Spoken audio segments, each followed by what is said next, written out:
Howdy, everybody. In this week's episode, we're going to be doing ASMR.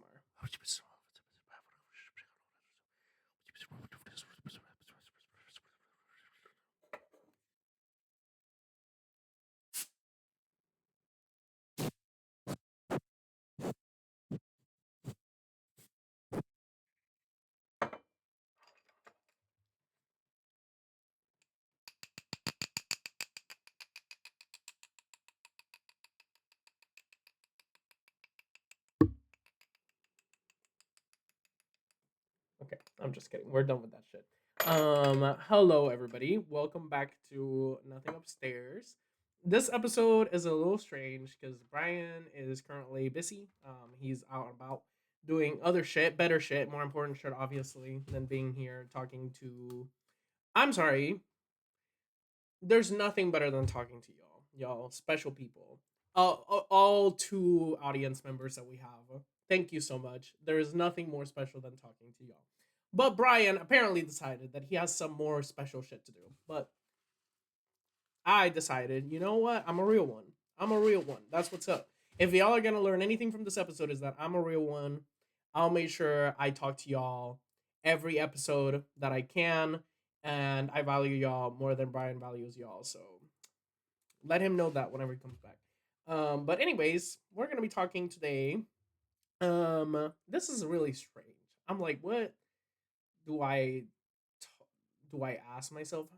Like, just like, hey Edsel, how's your week been? Well, now that you asked, it's pretty good. I don't know. I feel crazy, but I guess we're just gonna start off just talking about random shit, as we usually do. Week, my week. Well, starting off, we're gonna start off with what happened today because uh, still confused, but I love it. I'm actually in love with this shit. It's so funny, and I want to do more shit with it. So right beside my house is like I think 30 minutes away from, not 30 minutes away. The fuck, 5 minutes away from my house. There's a little traffic circle to get to the neighborhood, general vicinity of the neighborhood that I'm in. In this little traffic circle, it's giant. I say little, but it's a giant traffic circle. And as I was walking, as I driving by, literally just now, I noticed that somebody put up the tiniest little tiny Christmas tree. It's like this little, like yay big Christmas tree with a little. I don't know where the hell. I'm so confused. I don't know where the hell they're getting the electricity from, but it's lit up. Maybe it's probably solar power, and I'm like over here like solar powered. I don't know. I don't know about that. I don't know technology, but it's powered by something, and I really want to add shit to it. I am so excited because I really want to. I don't know who put that up. It's likely not the city. I feel like it's somebody that was in town and stuff. So I want to just add shit to it, and I am so excited to do that. So that happened today. I went and grabbed Sonic. Shout out to hold on, hello. I don't know why the Sonic cup. It's like a I'm drinking holy water. Like why is it uh why is it so white? It's like there we go. Yeah. Drinking my trusty Sonic. Trying to quit soda this week. This is my last week. I think I'm gonna drink regular soda because I'm okay with diet. I've kind of figured out a little bit, but I'm also don't want to drink it every day. Like I think diet soda is like it's. I watched a documentary by Vox, and it was talking about how diet soda is actually not bad for you. That it's much better than regular soda, which I can agree with. But like when you look up on Google and when you like, I don't know, when you look up shit, it just tells you that diet soda is also not that great. That it can lead to like metabolic syndrome and all this other shit. So I just to be on the safe side, I'm gonna say I don't want to drink it every day. Because I was kind of excited at first. It has been my dad w- was has been telling me for years, my entire life has been telling me that diet soda, like that I will like diet soda, I just have to drink it enough. And I kept just being like, I am never gonna like diet soda. Diet soda to me, and it's still to me sometimes it tastes like bleachy soda. I can't describe the taste of it, but I was like, listen, I don't think I'll ever like diet soda. I think you need to let that go. And then ever since I've started going on a calorie deficit here, I started drinking Sprite Zero just to satisfy like a little sweet tooth craving. And Sprite Zero, I always have liked. It just so happened that I guess I got used to drinking it often enough that this I got used to the taste of aspartame. So I am like now I'm I get so me and Brian actually we went to Local fast food restaurant. which is a really good shout out. First of all, shout out to there that chicken is heavenly. It's like the breading of it, the like ooh, the taste of it. It's just like southern, the epitome of southern chicken, and it's like I probably will get hate for this, hate from the two people that I'm talking to right now. I'll get canceled by our two members, but there's this breading is just so good. It's like it feels like the epitome of southern chicken. And yes, it is a fast food restaurant. And yes, that's probably highly offensive to southern cultures. But you know what? I stand by what I say. That place is just so good. I can't describe how good that place is. And so we went and I was taking a sip of. I asked for Diet Coke, mostly because they didn't have Coke Zero. They only had. Sorry, I asked for Coke Zero because they didn't have Sprite Zero, and I was like, you know what, might as well just give it a try because I really had that sweet craving, and I was on a deficit day, so I was like, I really should not be drinking regular soda, so I grabbed Coke Zero instead, and I literally could not tell the difference between regular Coke and Coke Zero.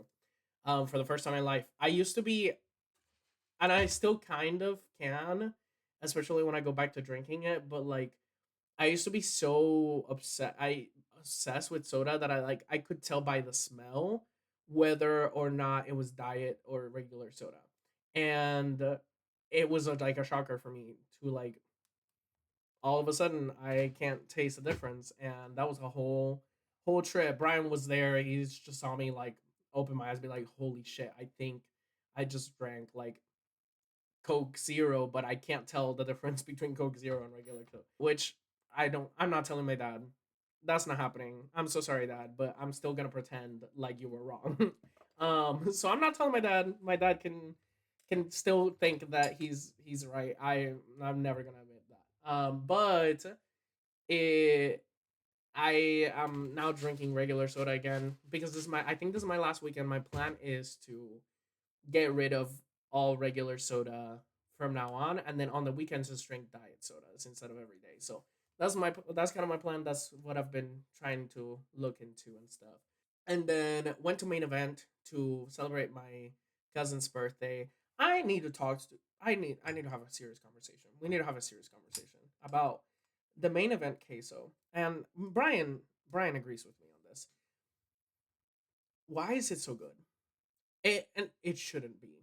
And it's embarrassing actually. I'm mad at them for it being good because I don't liking main event queso. But holy shit, is that shit good? Like it oh my god. I literally I was there on a calorie deficit day and I had already eaten what my portion was going to be for the day. And my mom comes up to me and she's like, "Hey, just this queso, I feel like it's weird tasting. Like, can you try it?" And I'm like, "Mom, I'm really not supposed to be eating like anything as like dense as queso." She's like, "Just try it for me. It's just one bite." I made the mistake of trying it, and then I didn't stop. And then, lo and behold, I'm the main one eating the damn queso from main event. It's so bad. It's this is the thing. We first discovered that this queso was good. Me and Brian, when both of us got drunk in a main event, and we got the queso, we were like obsessed is not the word. We were playing. We were all out in a group. We were all playing Um, we were all playing. Why was I about to say volleyball? The fuck, we were playing volleyball in the main event. We were playing, y'all. What's the sport that you play in main event? The ball. You pick the ball, you roll it, you grab it with your three fingers, like you're fingering it, and then you roll it. I can't remember. Bowling. The fuck, bowling. So I was out and about playing bowling with a couple of friends. Me and Brian are there, and we sit down like we're on a mission. We have the main event queso in front of us.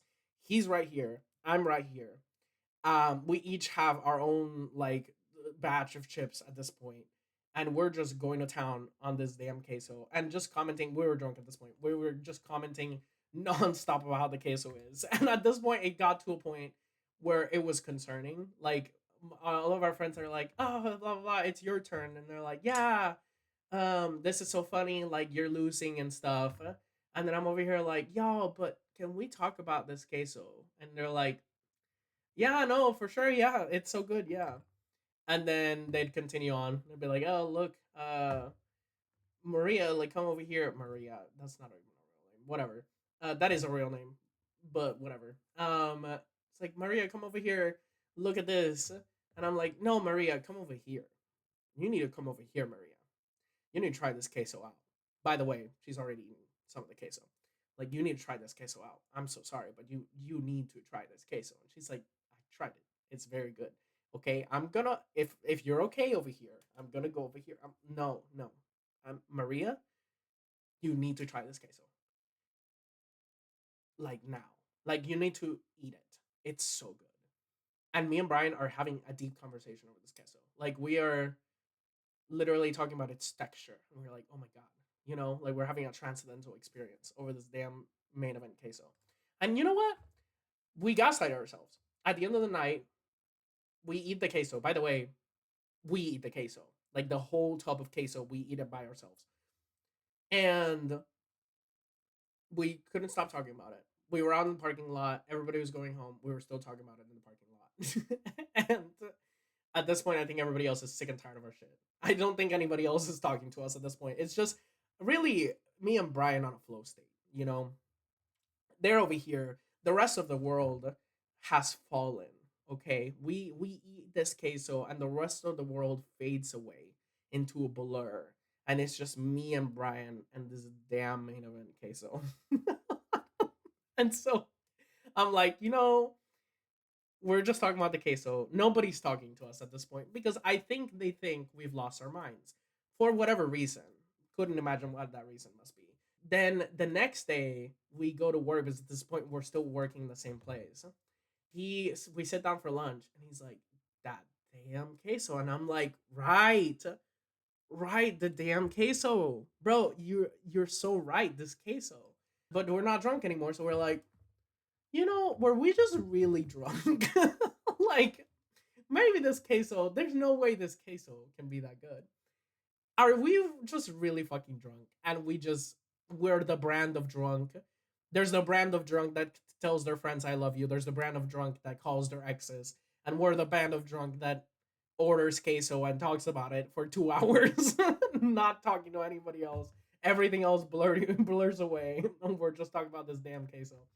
And so we eventually gaslight ourselves. We're like, I think this queso is like, it must not be that good. Like I think we just drank a little too much, and the alcohol must be fucking summoning queso in our brains. But I remember I was like, I can't. I'm sorry, my soul is literally not still. Like, my soul is not quiet. I am like, I need this damn queso. So so I go one night, I'm by myself. I'm watching a movie at my house. It's like near midnight. Main event, well, it's near midnight. I'm watching a movie and I'm like, when you're watching a movie and you just start getting peckish, you're just like, I don't know what to do with myself, but I need to do something. Like I can't just watch this movie. Like I need to lock in on something else.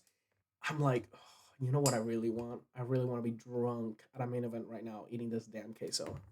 I remember being like, you know what? Moment of truth. we're gonna see if this queso is good.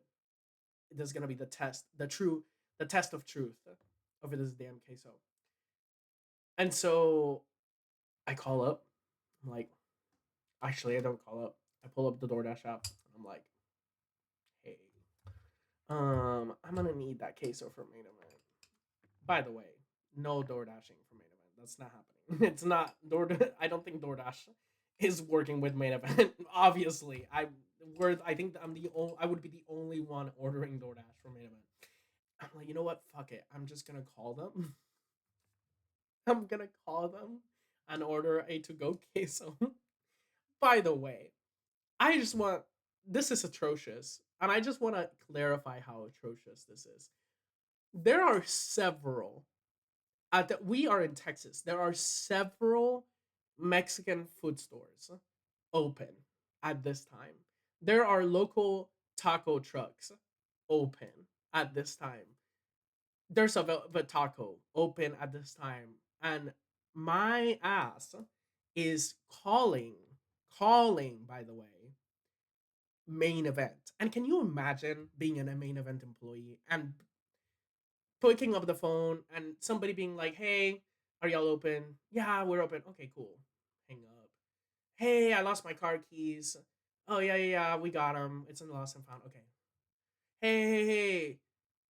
I'm gonna need a tub of that damn queso. Like what?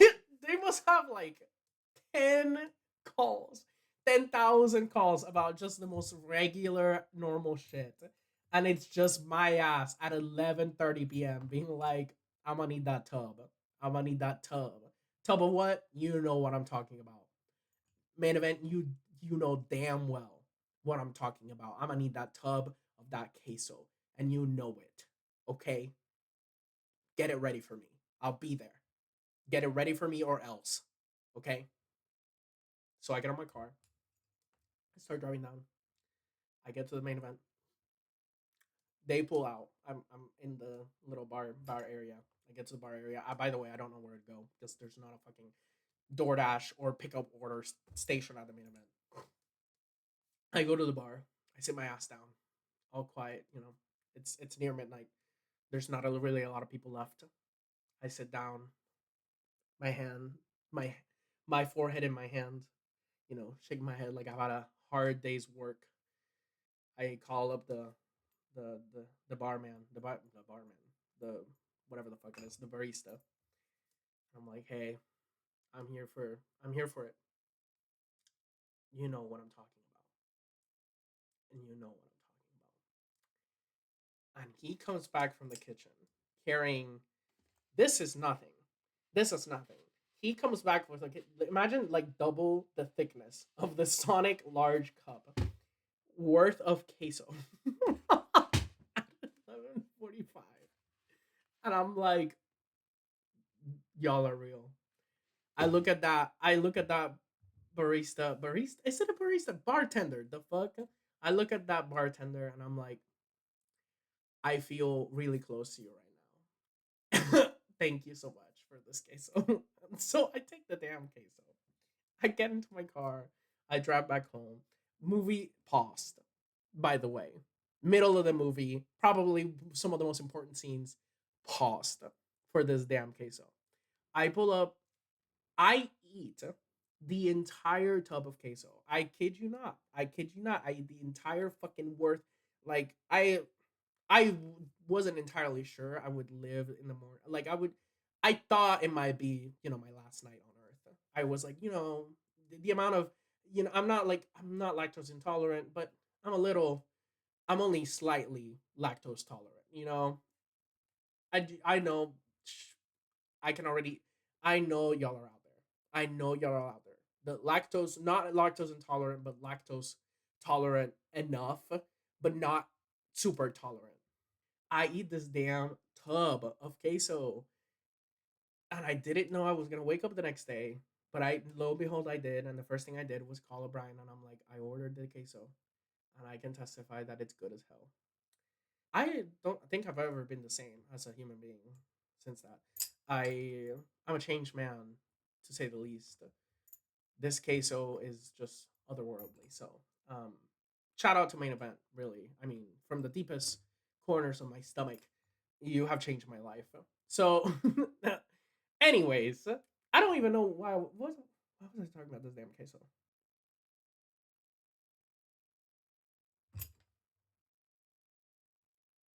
I don't know what I was talking about this damn queso for. Anyways, gonna decorate this little tiny ass Christmas tree on the traffic circle outside my neighborhood. And apparently, I just really want that queso, I guess. Or I'm still thinking about it. You know, it does haunt me pretty frequently. So, yeah, I would say that's pretty normal occurrence for me to be thinking about queso. Oh, yeah, because I was talking about my week. Yeah, yeah. So, my week has been good. I ate the damn queso on a calorie deficit day. I ate most of the queso myself. It was good. My mom was definitely tripping. She was not on the right state of mind. She thought it was bad. It's not. So yeah, I ate the queso. How else has my week been? Oh, I've been listening to Monrovia recently a lot. They're like a black folk singer. It's more like he's a more niche. I don't think he's has a huge following, but he has honestly I don't know about his music, but it's just so soothing.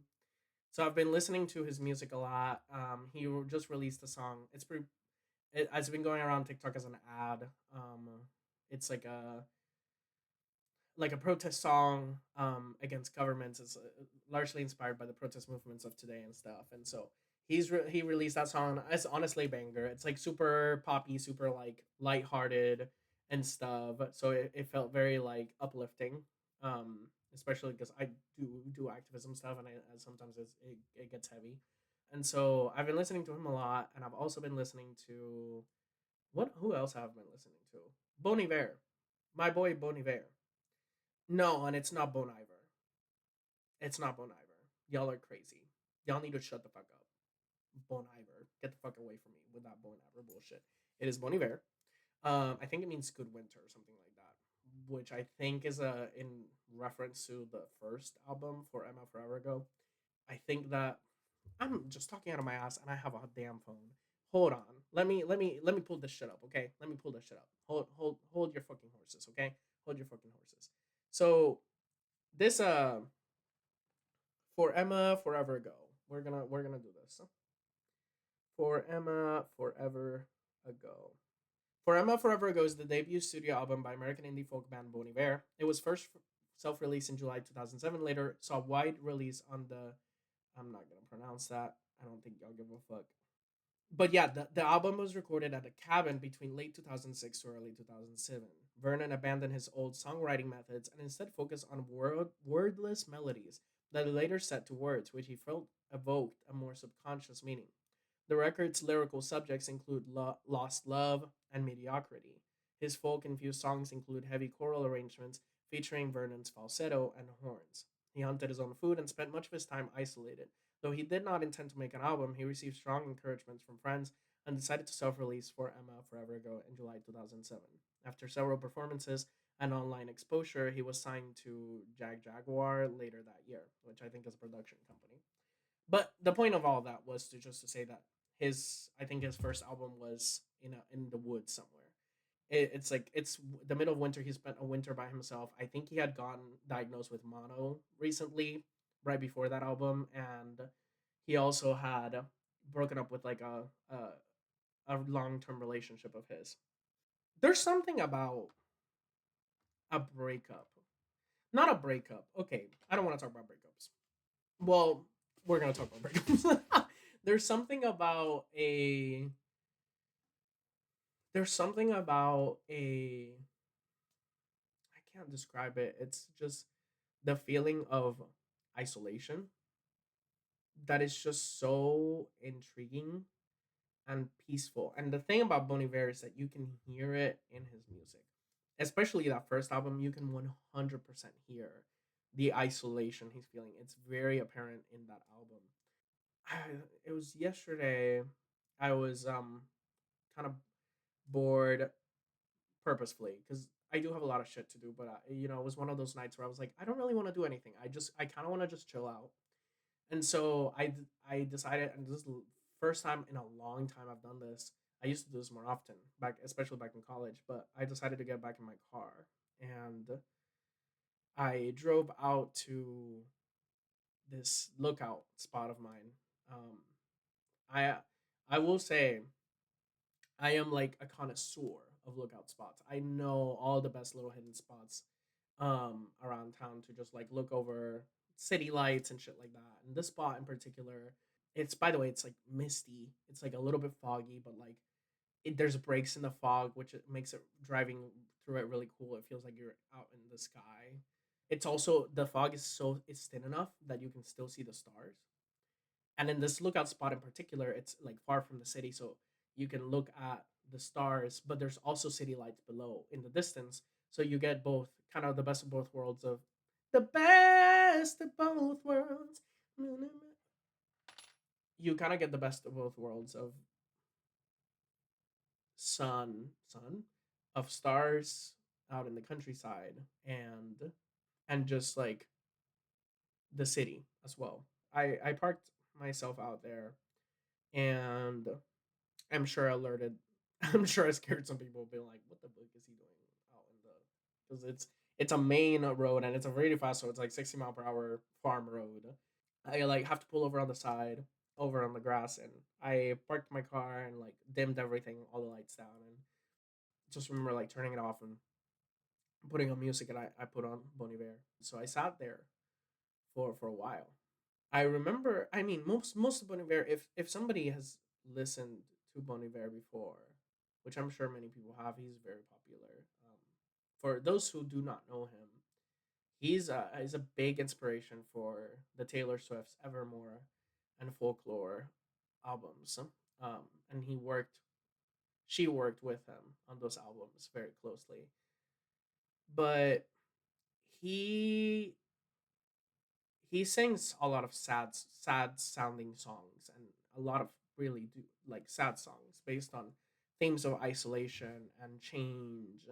And he talks about his relationship with God and his relationship with religion and all of these big life things. And it was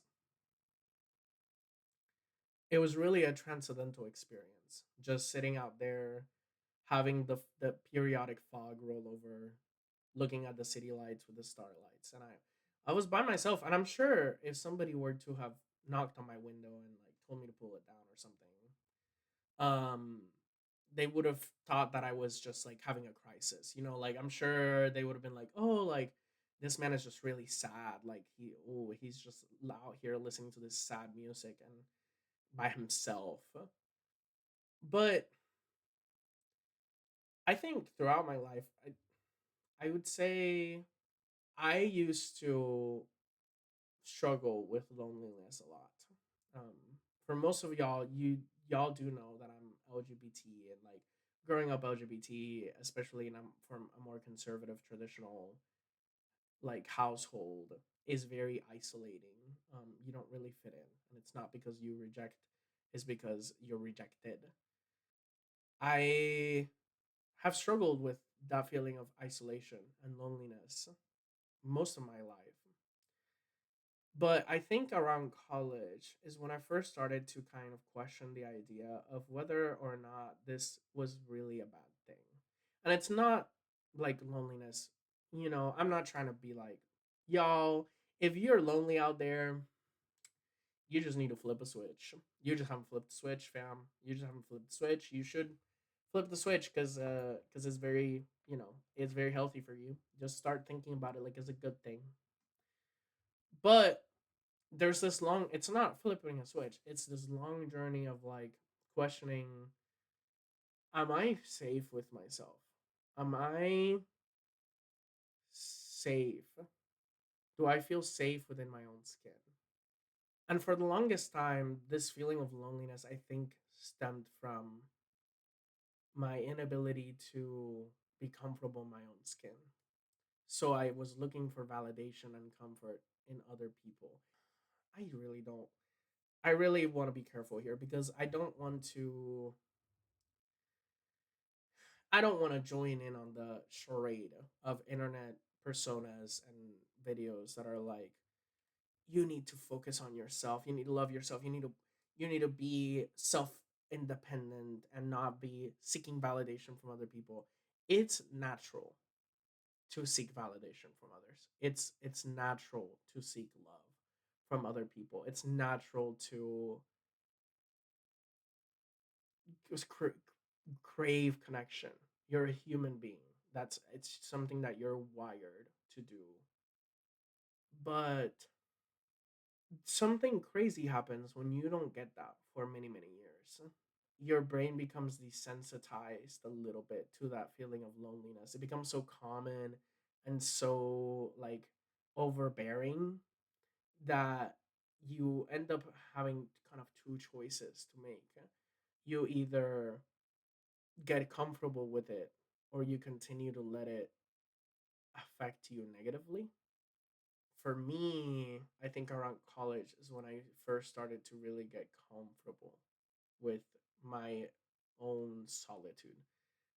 That's when we get into the transformation of like loneliness into solitude. This feeling of isolation isn't really like this feeling of isolation isn't like super, it doesn't have to be. Loneliness doesn't have to be lonely. This is before I figured out the third option, was to seek community outside of the community you've been given. And many people who are LGBT, I know y'all will relate that in order, if you come from a more conservative kind of religious culture,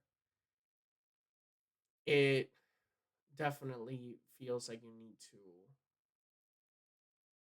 look for a family or a community outside of the one that you've been given.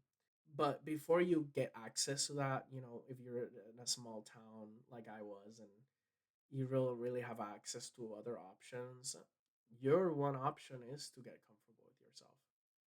Your one option is to develop a relationship with yourself. It wasn't until later that I figured out that third option of finding community. And when I found the community, which I have found, thankfully, I'm very excited. I think I have been in that community for a while now, for a couple of years. And yesterday was a moment where I kind of reconnected with my old self. Like it felt like I was like out there back in college, and I was like, oh, like I remember how peaceful this was, of just being able to be comfortable in my own skin and feeling like I fit in. Because if I don't fit in with other people, then I at least fit in with myself. It's just this idea of like being comfortable with yourself and finding myself back again. And so I stood out there and I sat there for a while, and I listened to this music and I was reflecting on it, and I just felt so at peace. There's something also heavenly about sad music, and like I don't get y'all motherfuckers out here who are like, oh, cut it. Okay, hold on. I do get people who don't like sad music at particular times, because there's always a time for whatever genre of music, whatever food, whatever. There's always a time for it and a time not for it. Like I'm not gonna go on vacation and start heading down the road with all my friends and immediately put on Phoebe Bridgers on the fucking like. Let's not. Maybe that situation is anticipatory and like exciting. So why the hell would you put Phoebe Bridgers? That's kind of a drive back from the vacation spot kind of vibe to that music. But there are some people that are just so intolerant to the sad music, because it's just like they're like, oh, like I don't know, they're just like, oh, it's sad. I don't want to deal with that. And I'm like, it must be so sad though, if you can't be comfortable in yourself with yourself in that sadness. And maybe I'm looking into it. I'm not even maybe. I'm looking into it way more than I should. But I think there is something to be said when you can find beauty in sadness that's not overbearing and it's not uncomfortable. Where you can reflect here on music that's been made in like a person's lowest point in their life, and reflect on the beauty of its expression without having to judge it, or judge yourself for that matter. So I'm really super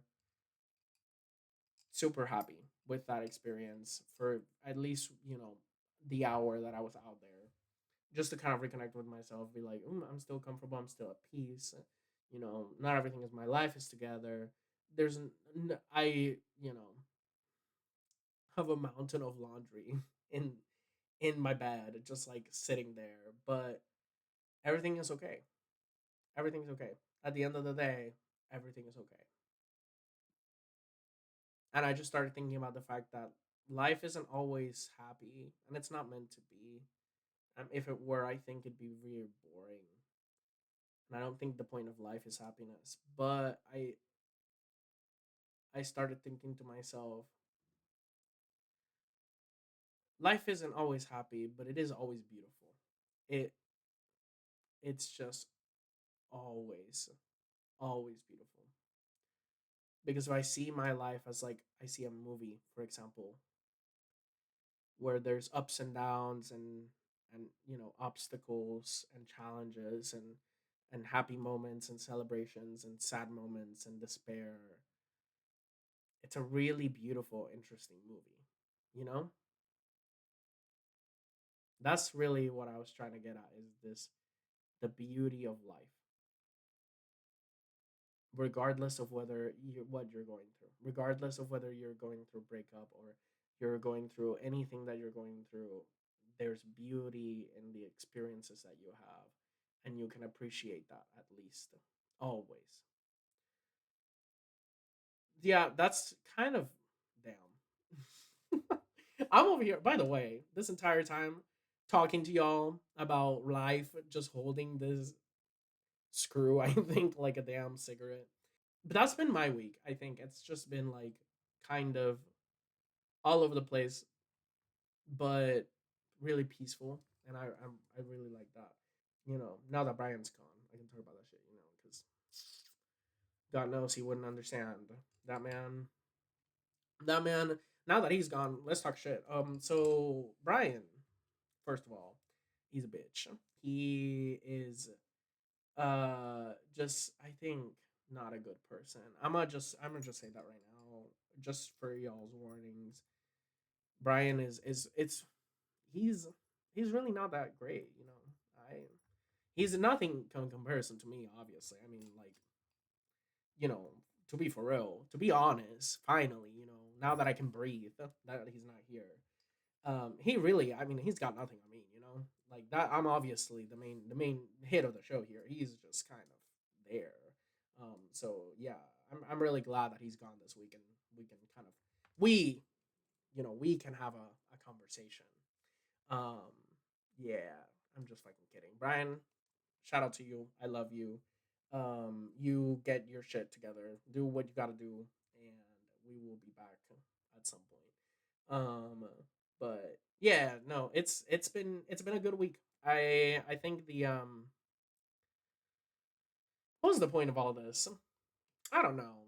The point of all this is to go eat that damn main event queso. If you got a main event near you, listen, this queso will change your life. You'll start thinking about going out to a lookout spot and thinking about the relationship you have with yourself after eating this damn queso, because it's that good. Um, we good. Um, I'm allergic to my own bullshit sometimes. Um, yeah, you listen. You eat this damn queso, it'll change your life. This is what happens. This right here, the sexy face you're looking at, is the face of a changed man after eating this damn queso. So you go get yourself damn queso from I keep calling it damn queso. At this point, order it like that. You can get yourself damn queso from main event. That shit is good. I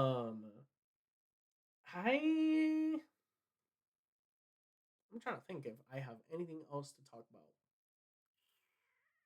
No, I think that's it. I think that's it, y'all. It's not that long of an episode. This week we'll be back with more normal sounding episodes next week. This is Edsel here with Nothing Upstairs. We'll be back next episode with the normal kind of situation with me and Brian.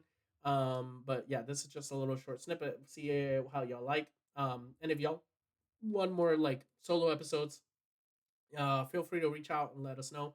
I'm sure that Brian can do some solo episodes as well. So, but yeah, this is I think this is gonna be it for the episodes, guys. I'll see y'all later. Like, subscribe, follow, hit the bell, hit whatever the hell you want to hit.